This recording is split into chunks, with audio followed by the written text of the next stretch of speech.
હનુમાન દાદા જય પ્રભુ શ્રી રામ જય કષ્ટભંજન દેવ. તો મિત્રો આજના વિડીયોમાં મોજ આવશે, જરૂરથી જોજો. આનંદ ઉલ્લાસ થવાનો છે ભાઈ, કારણ કે નીમ કરોલી બાબાના ચમત્કાર વિશે વાત કરવી છે. એક બે નહીં પણ 5 કે 6 જેટલા ચમત્કારિક અનુભવ વિશે કહેવું છે કે લોકોને નીમ કરોલી બાબાનો અનુભવ શું થયો, કયા એવા ચમત્કાર એમને દેખાણા, એમના ભક્તને દર્શન થયા ભાઈ. અને મિત્રો પહેલી વખત આ વિડીયો શેર કરું છું, આજે વાત કહેવા જઈ રહ્યો છું એ હજી પહેલાં મેં ક્યારેય કીધી નથી. અને ઘણા લોકો કહેતા કે બાબા હનુમાનજીના અવતાર હતા, ઘણા કહેતા કે હાજરાજુર દાદા પોતે હતા, કારણ કે એટલી આમ કહેવાય ને ગહન ગહેરાઈથી દાદાની સાધના કરી હતી. અને 24 કલાક રામ રામ રામ રામ, હનુમાન હનુમાન હનુમાન હનુમાન, બીજું કંઈ કામ જ નહીં ભાઈ. મિત્રો આ વિડીયોમાં ખરેખર લાભ થાય કઈ રીતે એના વિશે પણ વાત કરવી છે, અને બાબાના ચમત્કાર વિશે પણ વાત કરવી છે. તો વિડીયો ફટાફટ તમામ ભાઈઓ બહેનો મિત્ર સર્કલ સુધી અત્યારે જ વોટ્સએપ ફેસબુકના ગ્રુપ દ્વારા શેર કરી દેજો, કારણ કે એ લોકોને પણ જાણવા મળે નીમ કરોલી બાબાના ચમત્કારિક લાભ વિશે, અને કઈ રીતે હજી પણ બાબા લાભ આપે છે એમના ભક્તને. ઓ ભાઈ, મારો પોતાનો અનુભવ છે એના વિશે પણ કહું. અને ચેનલને સબસ્ક્રાઈબ ન કર્યું હોય તો જમણી બાજુ રાઈટ સાઈડમાં લાલ બોક્સ હશે જેમાં સબસ્ક્રાઈબ લખેલું છે, ફટાફટ દબાવી દો ભાઈ. બાજુમાં ઘંટડી દબાવી દેજો, જેનાથી મારા નવા વિડીયો તમારા સુધી પહોંચે. મેમ્બરશિપ થેન્ક્સ બટનની ડિટેલ ડિસ્ક્રિપ્શનમાં છે. તો મિત્રો વાત કરીએ પહેલા ચમત્કાર વિશે. તો નીમ કરોલી બાબા જે જગ્યા ઉપર રહેતા, ઉત્તરાખંડમાં કેચીધામમાં, ત્યાંથી દૂર એક ગામ હતું.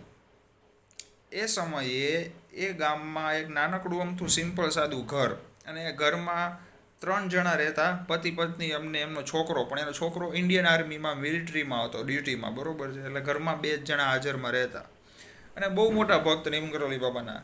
હાલતા ત્યાં ઘડીએ ઘડીએ દર્શન કરવા જાય. વાહ ભાઈ વાહ, હજી તો વિડીયો શરૂ કર્યો ને બોમ્બ ફૂટ્યો, શું વાત છે. તો મિત્રો એ નીમ કરોલી બાબાના બહુ મોટા ભક્ત હતા. હાલતા ત્યાં દર્શન કરવા જતા, ઘરે પણ ફોટો રાખ્યો તો એમનો, પૂજા આરતી નિત્યક્રમ એનો, રોજ દાદાની દર્શન કરે, દીવા કરે, આરતી કરે. મિત્રો ચોમાસાનો સમય, એક દિવસ રાત્રે મોડેકથી દરવાજાનો અવાજ આવ્યો, ચાલુ વરસાદે, ખટખટખટ. ખોલો.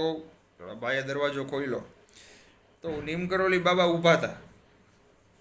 ઓલા ભાઈ તો આમ આશ્ચર્યમાં પડી ગયા, ઘડીક ચકરી ખાઈ ગયા, અને ખુશીના સુધી રોવા માંડ્યા. બાબાના પગ પકડી લીધા કે સાક્ષાત હનુમાનજી મારા ઘરે ભાઈ, શું વાત છે બાબા, આવો આવો પધારો. બાબા આવ્યા એના ઘરે, બાબાને જમાડ્યા. ત્યારબાદ બાબાએ કીધું કે બેટા, આજના દિવસે રાત્રે મારે તારી ઘરે સુવાનું છે. એ કે પાછા ઓલા ભાઈ આમ મોજમાં આવી ગયા કે હનુમાનજી મારા ઘરે સુવા આવ્યા, શું વાત છે. કારણ કે એટલા દિલથી છે ને, આમ એટલા અંદરથી ભાવ હતો એ બધામાં કે ના, આજ મારા હનુમાનજી મહારાજ છે ભાઈ, બરોબર છે. એટલા ભાવથી એ દાદાને માનતા હતા. મિત્રો એના ઘરે આમ નાનું ઘર હતું, બહુ મોટું નહીં. એટલે એક ખાટલો હતો, પલંગ હતો. એમાં બાબાને કીધું કે તમે અહીંયા સુવો બાબા, અમે લોકો ઓસરીમાં નીચે સૂઈ જશું. બાબા કે ના, તમે સુવો? તો કે ના, એ માયના નહીં. એટલે બાબા કે વાંધો નહીં, હાલો હું ખાટલે સૂઈ જાઉં. બાબાએ કીધું ઓઢવા માટે મને જાડી ચાદર હોય ને એવી દેજો. એટલે ગોતીને જાડી ચાદર ઓઢવા આપી દીધી. મિત્રો સાંભળજો, બહુ મજા આવશે. ત્યારબાદ બધા સૂઈ ગયા. અડધી રાતનો સમય, અને ખુર ઢૂમ ઢૂમ ઢૂમ ઢૂમ ખુર, આવો કંઈક અલગ અલગ જાતના અવાજ ઘરમાંથી સંભળાય. હવે જે ભાઈ હતા એ મૂંઝાઈ ગયા. એટલે કે જે મિલિટરીમાં હતો જે છોકરો, એના પિતા, એ મૂંઝાઈ ગયા કે આવો અવાજ કોઈ દી નથી આવતો, આજે કેમ આવે છે. ઊભા થયા, જોયું તો નીમ કરોલી બાબા આખામાં હલે હલે, અને અંદરથી પોતે બોલતા, ઝૂમ ઝૂમ ઝૂમ એવું બોલતા કંઈક. ઓલા ભાઈ મૂંઝાઈ ગયા, બિચારા ચિંતામાં પડી ગયા. આ કાંઈ ખબર નથી પડતી શું થાય બાબાને, ઉઠાડું કે ન ઉઠાડું, બીતા હતા.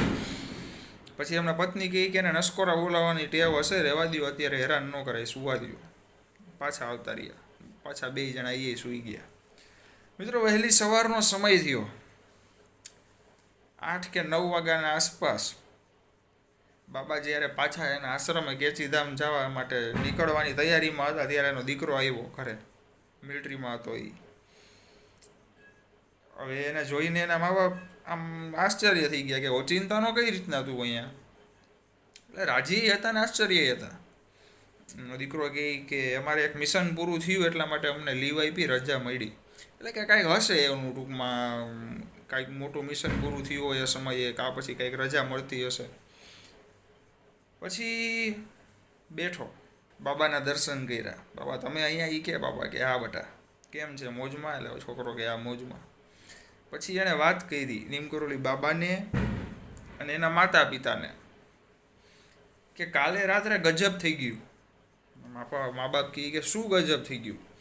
તો કે અમે એક બોર્ડર ઉપર મિશનમાં હતા, જ્યારે 4 લોકો મારા સાથીદાર પાછળ રહી ગયા હતા, હું એકલો આગળ હતો.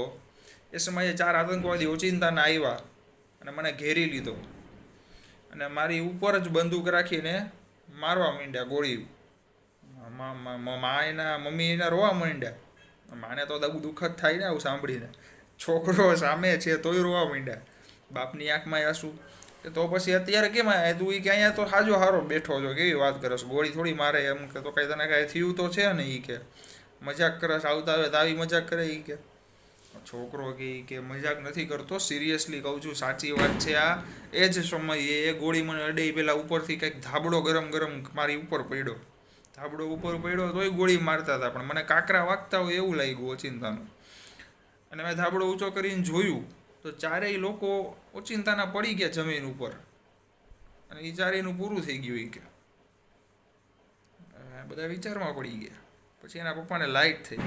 કાલે રાતે બાબા કંઈક અવાજ કરતા હતા. એ કે પણ નીમકરોલી બાબા આઈસા, બેટા એ કે રૂમમાંથી ધાબળો લઈ આવજા. એ કે એના પિતા ધાબળો લઈને આવ્યા.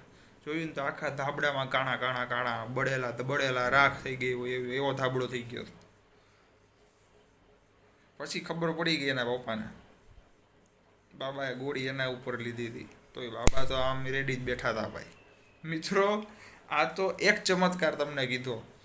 હજી આપણે વાત કરશું આગળ ચમત્કાર વિશે. આ સ્પેશિયલ વિડીયો જેના માટે છે. તો કહેવાની વાત એ હતી, નીમકરોલી બાબાએ ગોળી સહન કરી લીધી. વિચાર કરો, સુતાઈ હતા ત્યાં અને બોર્ડર ઉપર ઓલાના શરીરમાંથી ગોળી પોતા સહન કરી લીધી. એટલે આ કઈ રીતે થાય ને એ બધું તમે વિચારો ને ભાઈ. આપણું કામ નથી. મનુષ્ય ગાંડા થઈ જાય ભાઈ, કે સાધુ સંતોની સિદ્ધિ, ભગવાનની સિદ્ધિ કઈ રીતે થાય, કઈ રીતે કામ કરે, એમાં ઊંડું નહીં પડવાનું ક્યારેય. કારણ કે એ બહુ ગહેરાઈની વાત છે ભાઈ. એ સમજાવે કે કરાવે કે ખબર ન પડે, અનુભવ થાય ને તો જ ખબર પડે. મિત્રો, હવે આપણે બીજા અનુભવ વિશે વાત કરીએ. તો એક વ્યક્તિ છે, ફોરેનનું વ્યક્તિ છે, જેનું નામ છે રામદાસ, કે જે નીમકરોલી બાબાના ભક્ત હતા. તમને ફોટો પણ બતાવી દઉં છું. એ વ્યક્તિ કેચીધામ નીમકરોલી બાબાના આશ્રમે પહેલી વખત દાદાના દર્શન કરવા માટે ગયા હતા. ઇન્ડિયા જ્યારે આવ્યા ત્યારે, ઘણા સમય પહેલાંની વાત છે. અને બાબાને કે તમે આખો દી શું આવું? એ કે રામ રામ ને હનુમાનજીને આવું કરો છો, આમાં કંઈ મજા છે? એ કે લ્યો આ ખાઓ. આપણે કેમ ચીગમ આવે, એ કંપનીનું નામ નથી દેતો, પણ ફ્રેશનેસ માટેની આવડી સફેદ ચીગમ આવે, બરાબર ને? ડેન્ટ કહેવાય, ડેન્ટ વ્હાઈટ, સમજી જાઓ. તો એ ચીગમ જેવી જ એક ચીગમ એ રામદાસે, એનું નામ એ રામદાસ નહોતું, નામ કંઈક બીજું હતું, બાબાએ રાખ્યું. કઈ રીતે આપણે આગળ વાત કરીએ. પછી મિત્રો, નીમકરોલી બાબા કે તને શું ખબર પડે હનુમાનજી રામ કોણ છે? તું હજી પહેલી વાર અહીંયા આવ્યો છો ઇન્ડિયામાં. ઓલો કે બાબા એક કામ કરો, આ સફેદ ચીગમ ખાવ. કે નશો ચડશે, મોજ આવશે. નીમકરોલી બાબા કે કેટલી કલાક કે આની અસર રહેશે? ઓલો ભાઈ કે રામદાસ જે હતો ફોરેનર, એ કે 8 કલાક તો બાકી જ. કે નીમકરોલી બાબા કે મજા આવશે ને? ઓલો કે હા. તો કે તારી પાસે કેટલી જ આવી? ઓલો કે 10-15 હશે. બાબા કે લાવ, દઈ દીધી. કે બધી ખાવ તો શું થાય? ઓલો કે બાબા આમ ન હોય. કે આ બધી ખાશો ને તમે, મારાથી બોલાય નહીં, ખરાબ હાલત થઈ જશે, તમે બચશો જ નહીં. કે પૂરું થઈ જશે થાવ તમારું. બાબા કે કાંઈ વાંધો નહીં, જોતો જાય. કે 15 ટીકડી ખાઈ ગયા. ભાઈ શું હતું એનું નામે મને ખબર છે એ ટીકડીનું, પણ આમાં મારે બોલાય નહીં વિડીયોમાં, કાંઈક અમુક પ્રોબ્લેમ આવે યુટ્યુબમાં એટલા માટે. પણ એ કહેવાય ને કે નશો કરવાની બધી વસ્તુ એ ચીગમમાં નાખી હતી, સમજી જાઓ એટલાકમાં. હવે 15 ટીકડી નીમકરોલી બાબાએ ખાઈ લીધી ભાઈ, ફટાફટ આમ બોકડો નાસ્તો ખાતા હોય એમ. ઓલો રામદાસ એની પાસે 2 કલાક 3 કલાક 4 કલાક બેઠો, બાબાને કાંઈ અસર નહીં. પછી બાબાએ એને બોલાવ્યો, અહીંયા આવી. કે જમી લીધું? ઓલો કે હા. અહીંયા કાંઈ ફેર નથી પડ્યો. એ કે આ ટીકડીથી આ હું આવું ગોતી આવ્યો? એ કે કંઈક આમ પાવરફુલ ગોતાય ગાંડા, આવ અહીંયા. આ જો સામે કોણ છે? કે હનુમાનજી. આ કોણ છે? પ્રભુ શ્રી રામદાદા, એનું નામ લેવાનું ચાલુ કર, એમને ભજવાનું ચાલુ કર, તારી લાઈફ બની જશે, તારી જિંદગી બની જશે ગાંડા. ઈ કે આવી આવી ચીકમુને નશા કરીને કાંઈ ફેર નહીં પડે. આ 2-5 ઘડીનો આનંદ છે, બાકી કાંઈ નથી, આમાં નુકસાન જ છે. વહેલો ઉપર જાય શીખે. ઓલો કે તમને કેમ કાંઈ ન થયું? એટલે નીમ કરોલી બાબા કે એ સમજીશ ને તો એ કે તું ગાંડો થઈ જાય. એ તારા કામની વાત નથી. એ કે એ આખી અલગ વસ્તુ છે. મને કેમ કાંઈ ન થયું કે એ તું ચિંતા કરમાં, પણ હું કહું સાંભળ અને સમજ કે આ ધંધા મૂકી દે. ત્યારથી રામદાસને ખબર પડી ગઈ કે આ બાબામાં કાંઈક તો છે ભાઈ, કાંઈક વસ્તુ છે. આ બધાય નશા બંધ કરી દીધા. એ દિવસે એનું નામ નીમ કરોલી બાબાએ રામદાસ પાડ્યું. એ પછી એણે કંઈક ધંધો બિઝનેસ શરૂ કરી દીધો પાછું ફોરેન જઈને, અને કરોડપતિ અબજોપતિ થઈ ગયા ભાઈ. હજી એમના પુત્ર અને એમના ભાઈ ને બધા હજી આમાં હનુમાનજીના અને રામદાદાના મ્યુઝિક ગાય જ છે, વગાડે જ છે. કૃષ્ણદાસ ને એવા બધા છે, ઘણા બધા નામ છે, સર્ચ કરશો એટલે આવી જશે. તો કહેવાની વાત એ છે કે બાબાને 15 ટીકડી આપવા છતાં કાંઈ ન થયું. વિચારો, બાકી સાદા મનુષ્ય ખાલી તમે એક ખાઈ લ્યો તોય એમ થાય કે ભાઈ હવે આ ભૂલ હવે હું જિંદગીમાં નહીં કરું. વિચારો, તો દાદા હતા ભાઈ. મિત્રો, હવે આપણે ત્રીજા અનુભવ વિશે વાત કરીએ. કરોલી બાબાને એક દિવસ બીજા ગામ જવાનું થયું ટ્રેનમાં. ત્યારે એની પાસે ટિકિટના પૈસા નહીં. બેસી ગયા, ટ્રેનમાં ચડી ગયા. ટિકિટ ચેક કરવાવાળો આવ્યો. ટિકિટ લાવો એ કે બાબા કે ટિકિટના પૈસા નથી મારી પાસે, ઉતરીશ ત્યારે કોક પાસે લઈને દઈ દઈશ. ઓલો કે એમ ન હાલે તો અત્યારે ઉતરી જાઓ અહીંથી. હવે અહીંયા જે 2-3 જણા બેઠા હતા ને એ સમજી ગયા. એણે કીધું ચેક કરવાવાળાને, ભાઈ કોણ છે ખબર છે તમને? એ કે તમે પૈસા માગો આની પાસે. ઓલો કે એ જે હોય એ પૈસા દેવા પડે, નકર ઉતારો.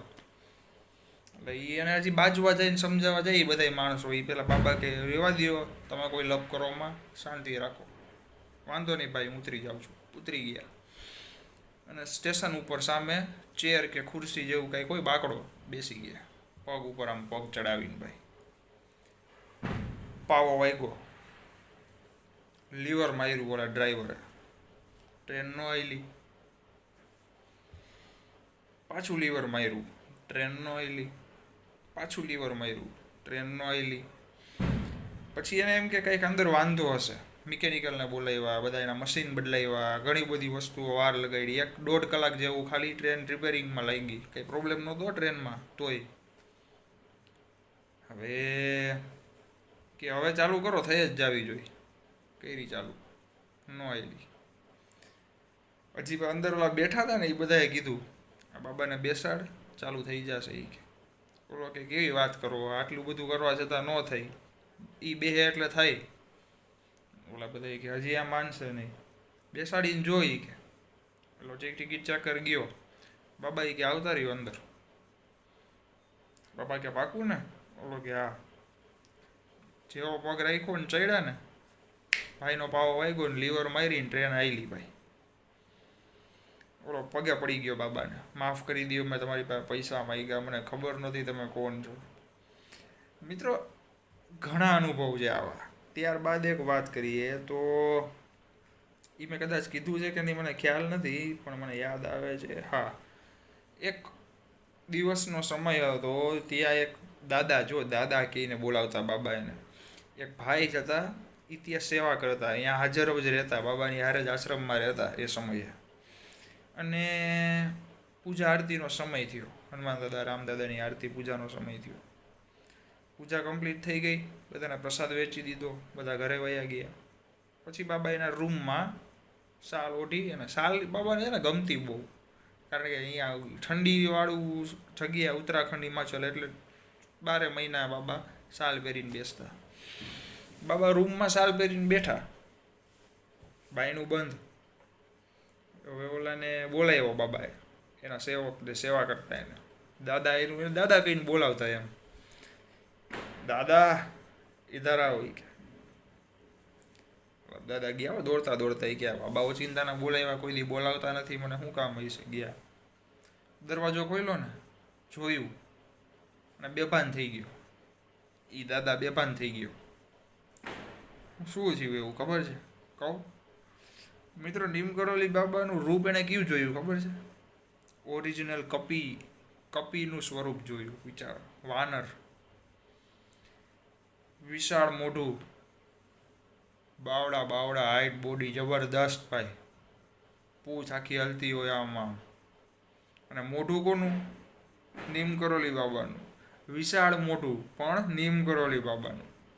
અને બાકી આખું કપીનું સ્વરૂપ. આ જોઈને એ ભાઈ પડી ગયા દાદા. તરત બાબા એના ઓરિજિનલ રૂપમાં આવી ગયા. 2-3 જણા આવ્યા કે શું થયું બાબા? અને બાબા કે ખબર નહીં હો, પડી ગયો છે. ચક્કર આવ્યા. એટલે મજાકિયા સ્વરૂપના પણ હતા. એ બહુ આનંદિત સ્વરૂપના હતા. અને મોજ આવે ત્યારે ચમત્કાર બતાવે, સિદ્ધિ બતાવે ભાઈ. એવા મોજીલા બાબા. પાણી બાણી છાંટ્યું, ખવડાવ્યું, ઉઠો. જોયું તો બાબા હતા એવા ને. બાબા કે મને સપનું આવતું હતું કે સાચું હતું? બાબા કે સાચું હતું બટાઈ. ખાલી મોજમાં આનંદ માટે કરતો હતો. દાદા કે બાબા હમણાં એટેક આવી જાય, તમે આનંદ માટે કરતા હતા આવું કે. એટલે આવું પણ હકીકતની વાત છે આ જે કીધી હો ભાઈ. બધી જ વાત હકીકત બનેલી છે. એ દાદાના પુત્ર હજી પણ લગભગ છે. એ તમે વિડીયોઝ બધા સર્ચ કરો ને એના વિશે ડિટેલમાં તમને જોવા મળે. મિત્રો હવે આપણે સમય વધી ગયો છે. છેલ્લો અનુભવ શેર કરી દઉં, બરોબર છે? ત્યારબાદ ક્યારેક બહુ મોટા વિડીયો બનાવશું, પણ આ વિડીયોમાં એક છેલ્લો અનુભવ શેર કરીએ. તો એક દિવસ નીમ કરોલી બાબા દાઢી કરાવવા માટે એક વાણંદભાઈની દુકાને ગયા. તો ખુરશી ઉપર બેઠા. વાણંદભાઈએ અડધી દાઢી કરી દીધી. હજી અડધી દાઢી કરી ને ત્યાં એને ફોન આવ્યો. ક્યાંકથી સંદેશો મળ્યો. એનો છોકરો જે છે એ ઘરેથી ભાગી ગયો છે સવારનો, અને હજી સુધી ઘરે નથી આવ્યો. એને કોઈક લઈ ગયો હોય છે કે શું હોય છે. અને એની માનસિક હાલત થોડી ખરાબ હતી એ છોકરાની. મિત્રો એક વાણંદભાઈનું ઘર હતું ગામથી દૂર. ત્યાંથી એ અહીંયા કેબીને કામ કરવા આવતા. હવે નીમ કરોલી બાબાને ભાઈએ કીધું કે બાબા માફ કરજો, મારે ઘરે જવું પડશે. મારો છોકરો હજી સુધી નથી મળ્યો, એની માનસિક હાલત ખરાબ છે. અને સવારથી સાંજ થઈ ગઈ, હજી નથી ઘરે આવ્યો. સાંજનો સમય હશે ટૂંકમાં. બાબા કે કામ કર, 5 જ મિનિટ કે અહીંયા ઊભો રહે, મને કામ યાદ આવી ગયું. હું એ પતાવતો આવું ને પછી કે આ દાઢી અડધી બનાવીને પછી તું ઘરે જાય કે એને ગોતવા. આનંદભાઈ યાર કે બાબા મારે સમજો કે મારી હાલત અત્યારે ખરાબ છે કે ઘરની. બાબા કે કાંઈ વાંધો નહીં, ચિંતા કરમાં, 5 મિનિટ દે મને. વાણંદભાઈ વાંધો નહીં, કાંઈ વાંધો નહીં, જાઓ તમારી મરજી, હાલો તમે કહો એમ કે. બાબા ગયા. અડધી દાઢી એમનો, અડધી દાઢી કરેલી. દુકાનની રેકડીની કેબિનની પાછળ હાલીને ગયા બાબા. 5 મિનિટ પછી પાછા આવ્યા. હાલ બટાઈ કે હવે અડધી દાઢી પતાવ, પતું તારે જા કરે કે મોજ કર. હવે એ અડધી દાઢી જ્યારે પતાવતા હતા ને, કરતા હતા ને દાઢી શેવિંગ, એ સમયે પાછો સંદેશો આવ્યો કે એક ટાલવાળા જાડા એવા બાબા એનું બાવડું પકડી, હાથ પકડીને એને ઘરે લઈ આવ્યા કે. વિચારો, ઓલા ભાઈ સમજી ગયા આ નીમ કરોલી બાબા સિવાય કોઈનું કામ નથી. 5 મિનિટ માટે ગયા અને પાછું એ કીધું કે એની અડધી દાઢી હતી, અડધી નહોતી. વિચાર કરો, આખું ગામ જ બીજું અને 5 જ મિનિટ. એ સમયમાં એ છોકરો ક્યાં છે અહીંયાથી ગોતીને પાછો લઈને એની ઘરે મૂકી જવું. ઘરનું સરનામું કેમ ખબર પડવી, છોકરો ક્યાં છે એ કેમ ખબર પડવી, ને આ બધું ટ્રાવેલિંગ 5 મિનિટમાં કેમ થાય? એ સિદ્ધિ, એને કહેવાય સિદ્ધિ. મિત્રો મને શું અનુભવ થયો? મને તો ભાઈ નીમ કરોલી બાબાના ટૂંકમાં એને કીધું હોય ને એને મારું કામ કરી દીધું હોય ને એવું તો ભાઈ 50-100 વખત થઈ ગયું છે. ખાલી યાદ કરવાના. હું એમ મારું સારું લગાડવા કે મારી વાવા માટે નથી બોલતો, પહેલાં કહી દઉં. જે હકીકત છે એ કહું છું. અને એ કહેવામાં કંઈ શરમ નથી ભાઈ. હનુમાનજી છે, નીમ કરોલી બાબા છે, રામદાદા છે, મહાદેવ છે ભાઈ, પાર્વતી માતા. મિત્રો દિલથી પ્રાર્થના કરું છું ને, પૂરું થાય ને થાય જ છે ભાઈ. કારણ કે ભાવ સાચો હોવો જોઈએ. તમે પણ દિલથી પ્રાર્થના કરો, 100% પૂરું થશે. બસ હૃદયમાં એક ભાવ રાખવાનો સાચો. અને બધા જ ભાઈઓ બહેનોને કહું છું, હનુમાન દાદા હાજરા હજુર છે ભાઈ, અને સાંભળે જ છે. ગમે એવું કામ તમારું હોય ને, દાદા સાંભળે. બસ ખાલી એક દાદા સુધી આમ કનેક્ટ થઈ જાઓ. કઈ રીતે? કે દાદા આજથી તમે મારા, હું તમારો, બાકી કાંઈ નહીં. બસ પછી જુઓ કેમ તમારું કામ પૂરું થાય ભાઈ. મોજથી સામેથી કરશે દાદા, કેવું નહીં પડે એને, બધું જાણે જ છે. તો મિત્રો આજનો વિડીયો બહુ લાંબો થઈ ગયો, 20 મિનિટ આસપાસ થઈ ગયું છે, 19-20 મિનિટ. કાંઈ વાંધો નહીં, ફરીથી નવા વિડીયોમાં મળીએ. મોજ કરો, રાજી રહ્યો, પ્રભુ શ્રી રામ દાદાનું નામ લેતા રહ્યો, હનુમાન દાદાની ભક્તિ કરતા રહ્યો, નીમ કરોલી બાબાને ભજતા રહ્યો. મળીએ બહુ જલ્દી નેક્સ્ટ વિડીયોમાં. તમામ લોકોને દાદા મોજમાં રાખે, ખુશ રાખે, નિરોગી રાખે, હસતો ચહેરો રાખે, બધી ઈચ્છા પૂરી કરે એવી પ્રાર્થના સાથે જય બજરંગબલી, જય પ્રભુ શ્રી રામ, કાષ્ટભંજન દેવ કી જય.